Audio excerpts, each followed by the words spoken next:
Hey fam, welcome to another episode of Good, Bad, and Ugly about real estate. I got a great guest for you, a new friend of mine, Mr. Alex Pardo. What's going on, Jose? Great to be here, man. Hey. I love it. I love it. How you doing, Alex? Hey, I'm blessed, man. I'm grateful to be here. Always excited to share the good, the bad, and the ugly. No pun intended, man. So I'm an open book and looking forward to our conversation. So am I. Like I said, audience, this is me and Alex are actually technically just meeting for the first time here on the episode. So you're going to get to know him just as I am. Did a little bit of research on him. He's into RVs, RV parks, I should say. Actually, self-storage. Oh, self-storage. I'm sorry. Yes, it's like the cousin of RV park. So, might as well. It doesn't really. There you go. Yeah. Well, since I'm just getting to know you, how about you go ahead and share your journey? How did you start off, and how did you decide to get into self-storage? Yeah, look, I'll kind of give you the brief and modified version, and I'm happy to dive in wherever you want. So just feel free to jump in, Jose. But I remember I didn't come from an entrepreneurial family. I'm the first entrepreneur in my family. Very middle class. My parents instilled in me the right values, and they also shared with me what they believed was the path of what we've heard in Rich Dad Poor Dad. Go out, get good grades, get a great job, and so that's exactly what I did. I ended up working with General Electric in their financial management program out of college. And I remember it was kind of a defining moment for me about 2 to 3 months into that job. I was like, I'm not cut for this. Like, this is not what I want to do. And I'm not, there's a lot of things I'm not good at, Jose. And there's a few that I'm really good at. One of the things I think that's been a gift for me is getting clarity about the end goal that I want. Like having a vision for what it is that I'm after, and then reverse engineering the process to ultimately figure out a plan to get there. And I remember looking at my boss all the way up the corporate ladder, and I'm like, yeah, I don't want that life, no matter how fancy their salary is or their comp package or anything like that. So while I was in that job, I started buying programs like Carlton Sheets, No Money Down, right? Super old school.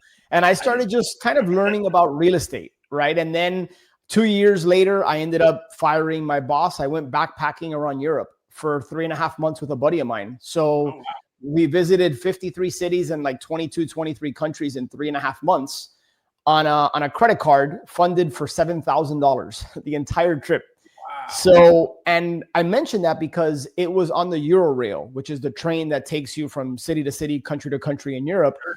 That I really started to immerse myself in personal development. And it was on one of those train rides that I committed when I moved back to Miami, I'm going to get into real estate.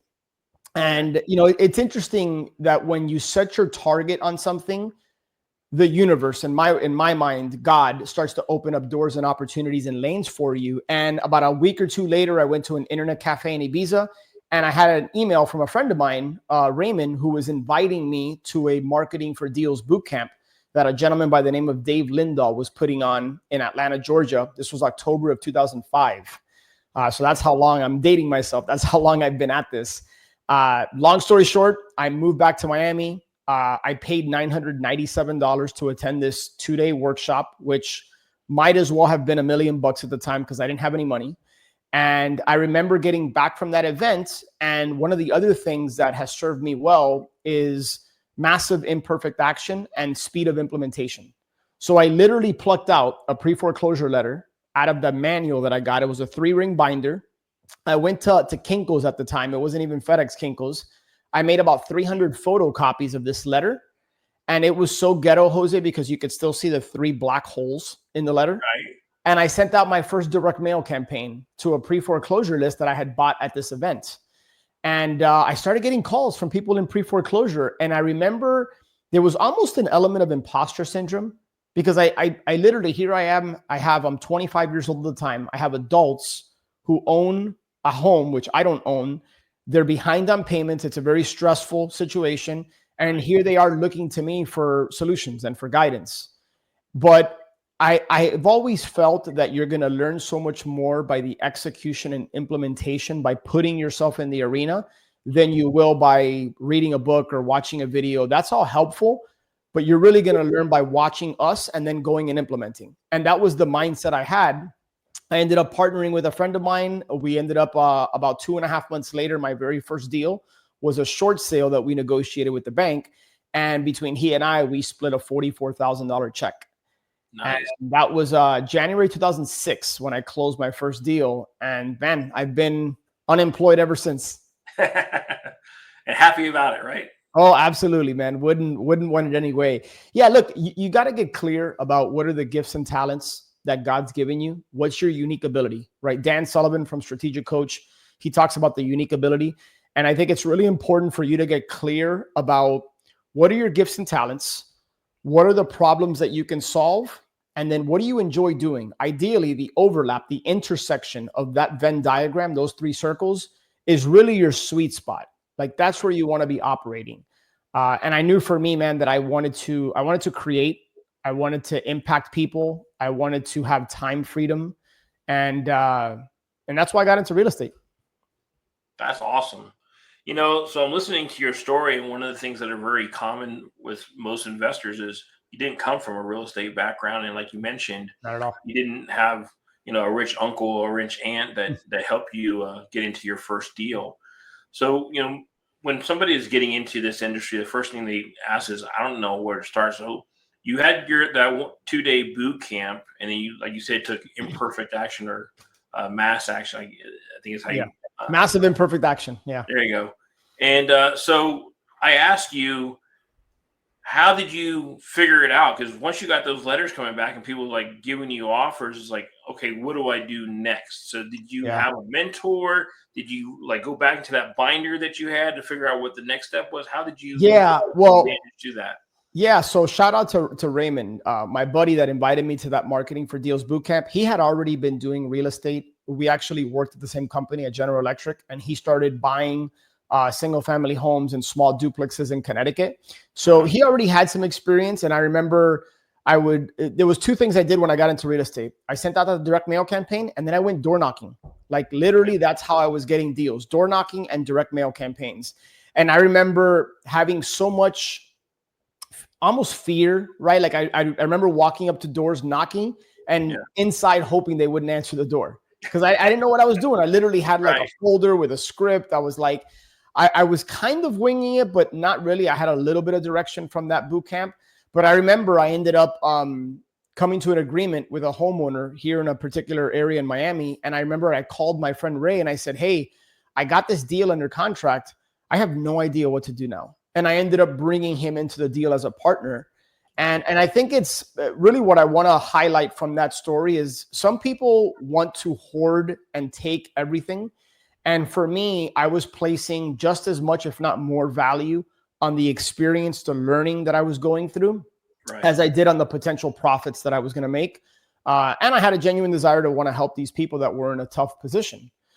So I brought in my friend, he kind of knew what to do. And so I learned alongside with him. And then that deal led me to, I think my first year, I closed 12 or 13 deals. And yeah, I was kind of off to the races. Awesome. So, you already mentioned that you get into self-storage. So how did you make that leap from helping people in foreclosure to now buying self-storage? Because that's kind of like one of the people are asset classes that people are like really wanting to get into because there's like low overhead and a lot of upside. Yeah, absolutely, Jose. Well, I'll tell you this, from late 2005 through when I got involved in storage, which was late 20, you're talking about basically a 19, 20-year gap there. So a lot happened in between. But I'll start by sharing this. I mentioned why I got into real estate, but I didn't elaborate. Really, at the end of the day, is I wanted all the benefits that real estate provides, cash flow, tax benefits, you got depreciation, appreciation. But at the end of the day, what I really wanted was time freedom, right? I wanted control of my time. I wanted options. And ironically, I ended up playing the wrong game for about 14 years, almost 15 years.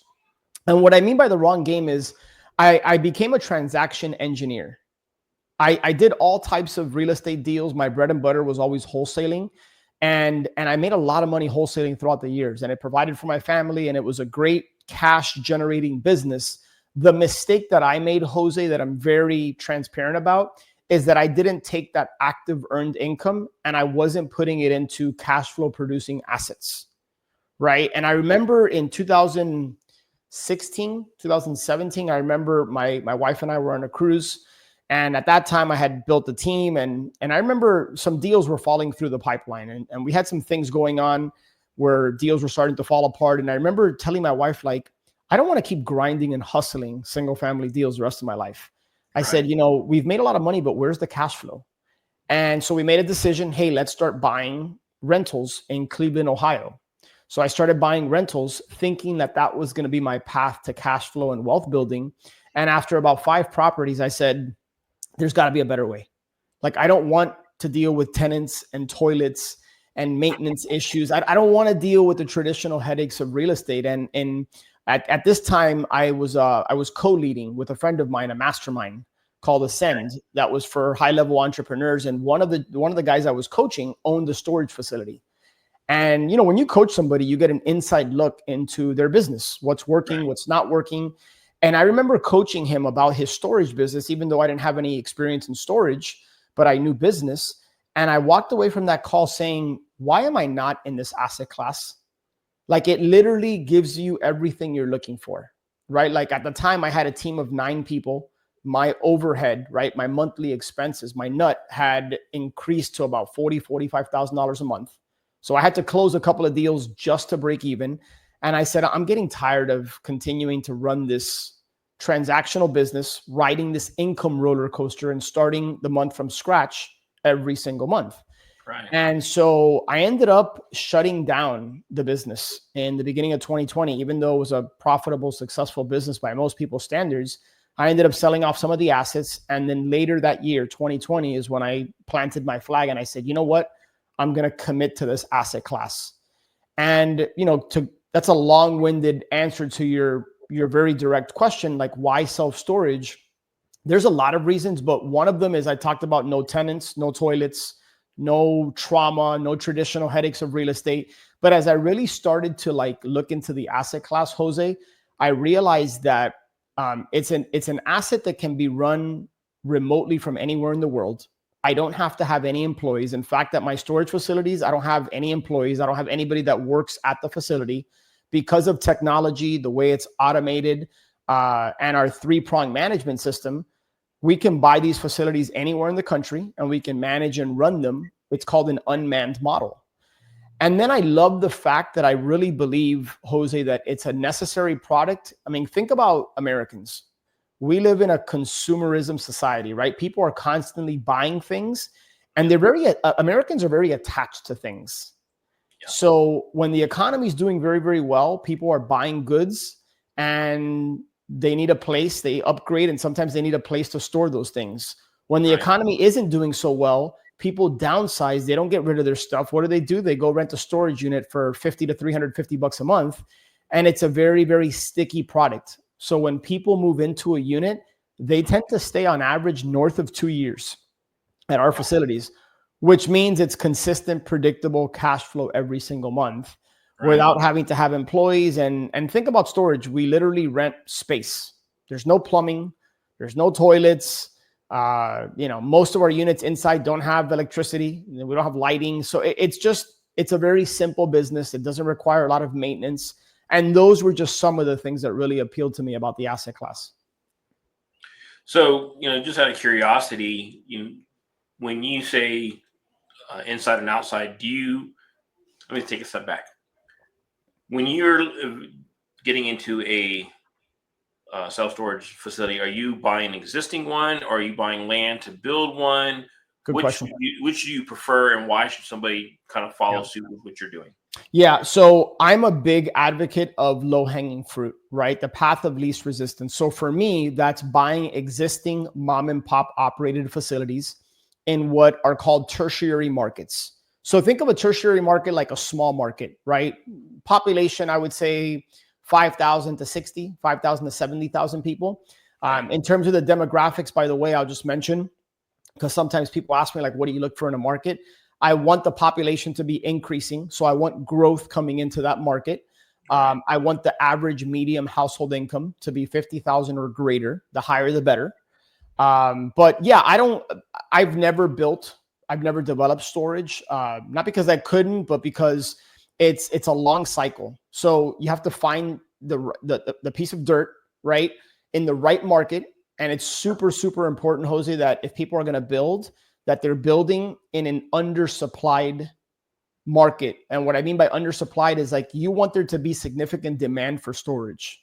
You don't want to be adding square footage when the supply index, the square foot per capita, which is basically a measure of supply and demand within a certain mile radius.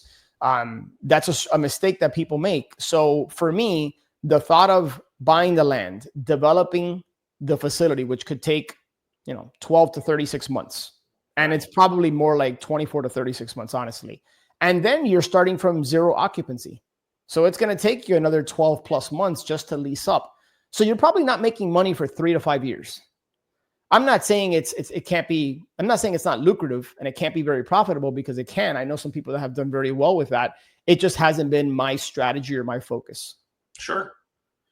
And so when you're looking or evaluating a self-storage facility, do you focus more on the ones that are just strictly space rented, or do you consider ones that may be environmentally controlled?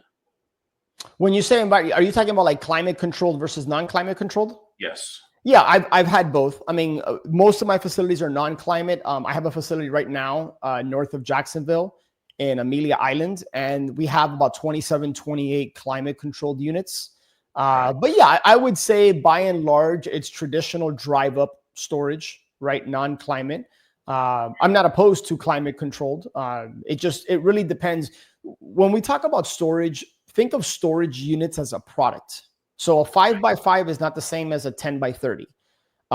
Climate is not the same thing as a non-climate. And that might sound obvious, but what I'm saying is some markets have more of a demand for non-climate than they do climate. And then there's some markets that have more of a demand for climate than non-climate. So I really like to go to the right markets where there's an undersupply and an increased demand for a particular product, because that's where we can potentially get an opportunity to find existing mom and pop facilities that are not handling and running the operations efficiently. And maybe in some cases, they don't have a website, or they don't have an automated gate, or they haven't raised the rents in a while. So we look for those types of value add opportunities to go in there, increase the value, right? Because in commercial real estate, and storage is a sector of commercial, right? It's one of the asset classes. The value of a facility is dictated by the income that asset produces. It's not based on a comparable sale per se, like it is in single family. So we get to do something called forced appreciation, right? So if we're able to increase the rents, that generates more revenue. That means we have a higher NOI, net operating income. And then when you apply what's called a cap rate, it has an exponential increase on the value of the overall facility. So we get to force appreciation. Nice. Just like a multifamily, right? Yeah, exactly right. Exactly right. I would only say, and multifamily is a great asset class. It's interesting you brought that up, because years ago, I naturally thought, okay, I'm in single family. If I'm going to do commercial, I'm going to go into multifamily. Problem is, I didn't want to deal with tenants. I didn't want to deal with toilets and the maintenance. The other thing, as I was comparing those two asset classes, the operating expense ratio in storage is less than multifamily. What do I mean by that? The amount of expenses it takes to produce a certain amount of revenue. So let's say I have a storage facility that generates $100,000 in annual revenue. In storage, it would take me $30,000 to $40,000 in expenses to generate that 100. So we're looking at a 30 to 40% operating expense ratio. In multifamily, that number's 50, 55%. So your margins are just less in multifamily, right? Not to mention the increased competition. I mean, multifamily it's a tough asset class these days. Right. Most of the people that I assume are watching this, like I said, maybe coming from, paycheck to paycheck type income. And you mentioned that you started with wholesaling. So if somebody was interested in getting to self-storage, obviously, it takes money to make money.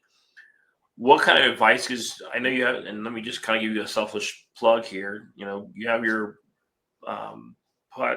spit it out, podcast channel where you Mhm. go and educate people on how to do this.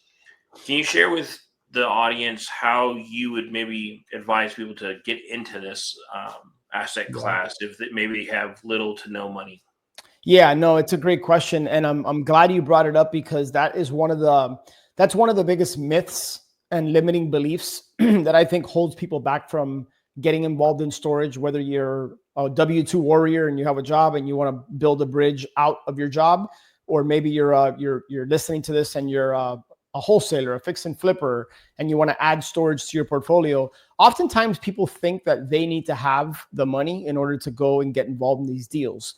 Jose, every single storage deal I've done, and it's been multiple, every single one I've done has been using OPM, other people's money. They've Right. all been structured. So to this day, I have yet to use one penny of my own money to get involved in a deal.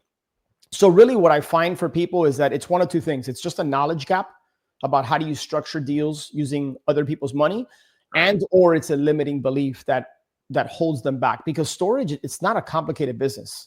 Right. Overall, I think it's a simple business. Now, I wouldn't say it's easy per se, but because it takes a lot of steps to find the right opportunity. Sure. But yeah, look. So going back now, let me answer your question specifically. I would do the same thing that I did when I first got into real estate. Put yourself in the right room, right? Whether that's an event, whether it's a mastermind, a community, and then bring somebody that's a little bit further along than you, that has done what you want to do, and learn from them.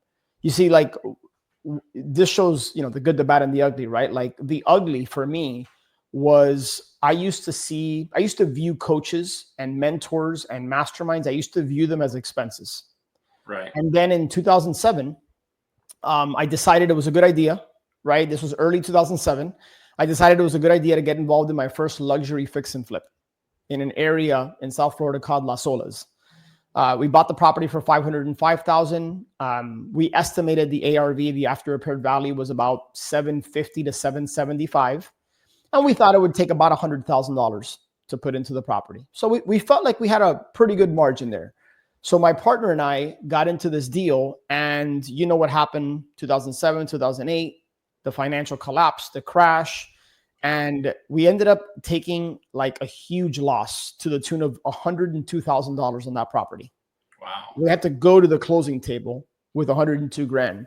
So I lost $51,000 of my money at that point, and that hurt. That really hurt. And people sometimes ask me like, "Hey, Alex, what's the best real estate deal you've ever done?" And then they're shocked and surprised when I tell them it was that failed fix and flip where I lost 51 grand, 102 total. That was Right. my best deal, because for me, Jose, that was the catalyst that changed my mindset about coaches and mentors. Had it Yep. not been for that deal, if we would have crushed it and done well, I would have gone on thinking I could just do this on my own. Right. And I knew at that point, like, if I would have had somebody that's been through market cycles, that could read the tea leaves, so to speak, that was just further along in the journey than I was, I probably would have never gotten involved in that deal. Right. And so from that point forward, from literally end of 2008, beginning of 2009, up until this day, I've never gone a day without personally paying and working with a coach. And today I have multiple coaches for different areas of my life. So Sure. super long answer to say, find somebody that you connect with that is doing and has done what you want to do, whether it's storage or anything else, Right. and then invest in yourself. Literally the best investment you could ever make. It's not in an asset, it's not in real estate, it's not in crypto. It's it's in yourself, because once you learn something, you know how to do it, and you can rinse and repeat, and you continue to grow and learn. And relationships that I've gained and fostered from being a part of communities and from working with mentors and coaches have completely changed my life. That's awesome. Yeah, I can honestly say that I'm in this point in my career or journey due to the mentorships that I invested in, because uh, I could have lost a lot more money than I've lost had I not had some mentors that helped me. Yeah. Prime example, I did a fix and flip, and I was making sure that the contractor was signing partial waiver liens throughout the project. And had I not got him to sign those at the end of the project where I had to fire him, and they tried to put a mechanical lien on there, Oof. um, Yeah, I man. had the proof in the pudding that he's been paid up to that, that point, 100% of the budget that we had set aside. And when I had to go to court, that was in my favor because he said that he had been paid. He tried to say he hadn't been. Yeah. And I Yeah. learned that from a mentor. There you go, man. And that's just one of probably numerous examples that you and I can share here. Sometimes I hear like, oh, that's a lot of money, 5,000, 10,000, 50,000, 100,000, right? Like, and it varies, right? But like sometimes people say that's a lot of money. And it's like, well, that's relative. Like how expensive is inaction, or how expensive is not having the right guidance, right? What is the opportunity cost of you not investing in yourself, learning a skill set, building relationships? Like, what does that cost you in the long run? Right. Oftentimes people just look at the price tag of something, but they don't look at the overall value. And then they also don't look at the opportunity cost of inaction. So, yeah, look, I've made some investments in coaching and communities that at times have made me very uncomfortable. But one thing I know is that when you pay attention, right? And it's just, you show up as a different version of yourself than if you didn't have any skin in the game and you didn't have to make that investment. I remember early on in my journey, before I started the podcast, the Flip Empire Show in 2016, I had people that would come to me and they would ask me to kind of like show them what I was doing. And I have a heart for service and wanting to help people. So I would. Problem was that they wouldn't do anything with it because they didn't have any skin in the game. They weren't invested in themselves, right? And then it just ended up being a big waste of my time because they weren't doing anything with it. So I've learned that lesson the hard way. Yeah, I've learned that if you get people to put a little bit of skin in the game, they take more action. If it's all free, they just consume and then just keep moving on to the next thing. So yeah, I totally agree with you on that. Yeah.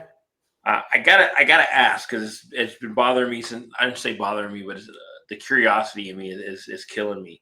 You got the Monopoly thing in your background back there. Is there a story behind that? Honestly, if I wish my wife was here, I'd call her in because she would tell you, like, Jose, never play Monopoly with him. Because like whenever I play Monopoly with friends and family, this is going to sound like cocky and arrogant, but that's not the spirit behind me saying this. But like, I tend to do better than not. Most, like I tend to win, right? Like I love real estate and deal structure, and sometimes it works against me because I'll negotiate things that we get it done after, and then they look at me. So people kind of gang up on me when we play. Nobody wants to sell me any real estate or like. Yep. So I just, ever since I was a kid, I just took a liking to Monopoly. And I, whenever I can find somebody to play with, I'll play it. I think the Monopoly on steroids is Cash Flow by the Rich Dad Company. By Robert Kiyosaki. But so yeah, I just, ever since I was a kid, I like Monopoly. So I got those years ago, and they've just kind of always stayed behind me there. I love it. I'll be in Miami in January, so maybe I'll give you a call and we can we'll play a game. I love it, man. I love it. It's a long game, man. So I do like to play the quicker version. But yeah, man, that sounds great. Awesome. So you already shared kind of your bad story. Do you have one that just puts a smile on your face that you can share with the audience? Oh man, there's a lot. There's a lot. So look, just last year, so in September 3rd of 24 and October 31st, I sold 2 different storage facilities in Mississippi. It was a combined 80,000 square feet of storage. And the reason it puts a smile on my face is because, it's interesting. My very first deal in self-storage, thank God I bought it right. Have you ever heard like you make your money when you buy, you just realize it when you sell?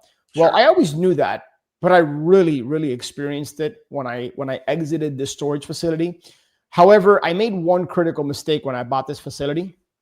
Is I bought in a really, really challenging market.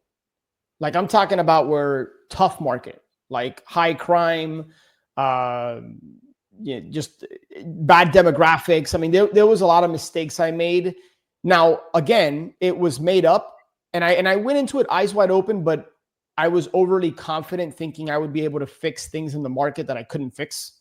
Sure. Right. And so I got into storage because it's a pretty semi-passive business. Like once you stabilize a facility and you get the occupancy up, Jose, like at that time I owned 838 units of storage across 104,000 square feet. That portfolio might take me an hour to 2 hours a week.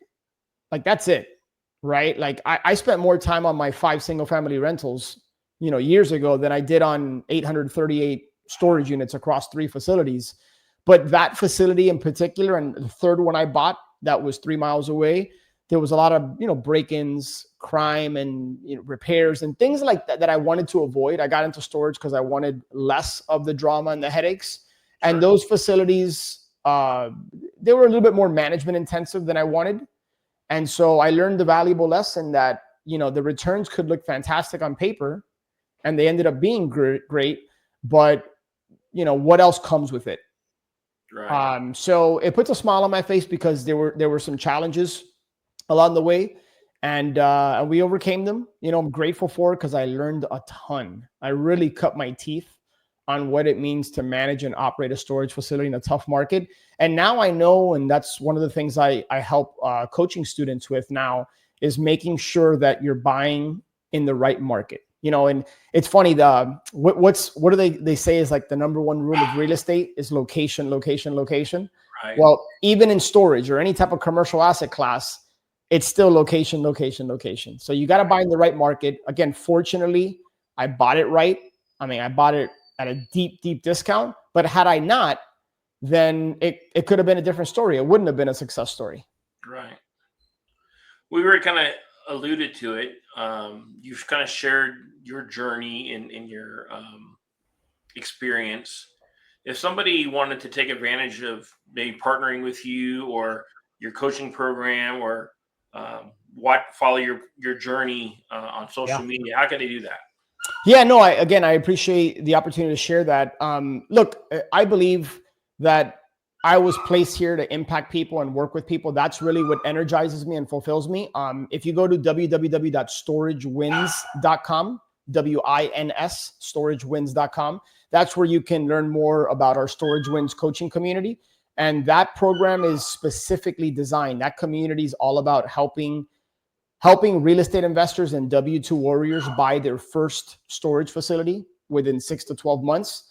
Even if they don't have money or experience. So storagewins.com is where you can learn more about that. And then I've been hosting a podcast called The Flip Empire Show for a little bit over 9 years. I'm in the process of making some changes to that. So depending on when you watch or listen to this show, it may be called Storage Wins. I'm rebranding it so that it's all about storage. And then every single week I put out new videos on my YouTube channel at Alex Pardo on YouTube. Awesome. I appreciate that. And for the audience, that'll always be in the description. And in case you guys are watching this on YouTube and you're tired and you're at the gym, you can watch this on Spotify. Love it. So we're dual platform now. And again, if you're trying to get into storage, Alex is saying, partner with me. I'll show you how to do it. 6 to 12 months is a pretty short time frame to start building your generational wealth. Yeah. So Alex, thank you so much for your time today. I really appreciate it. Thank you. You dropped a wealth of knowledge on us and gave a lot of people a lot of things to think about, how they can get into this space. Great nugget about mentorships and getting someone who's already, maybe 1 or 2 steps ahead of you. One of my mentors, Paige Morby, was kind of shared something similar to that, where you have 3 people and each has a backpack, and instead of having to start or go back to the beginning and then go up to where the person is, you can partner with somebody and kind of start where they are at. Yeah. So that's a kind of great visual that I had. I think that's pretty awesome. I love that, man. And Pace is phenomenal. What he does, he puts out such great content and has built an awesome community himself. Right. And look, I didn't realize it when I got started on my first deal. That's exactly what I did. I picked up the phone, called someone, and I wasn't starting from ground zero. I was starting from where they were at. Right. So I just think that's a good lesson to kind of live by. Agreed. Well, again, thank you, Alex, so much for your time. To the audience, thank you for following the channel, and we'll see you on the next one. Take care.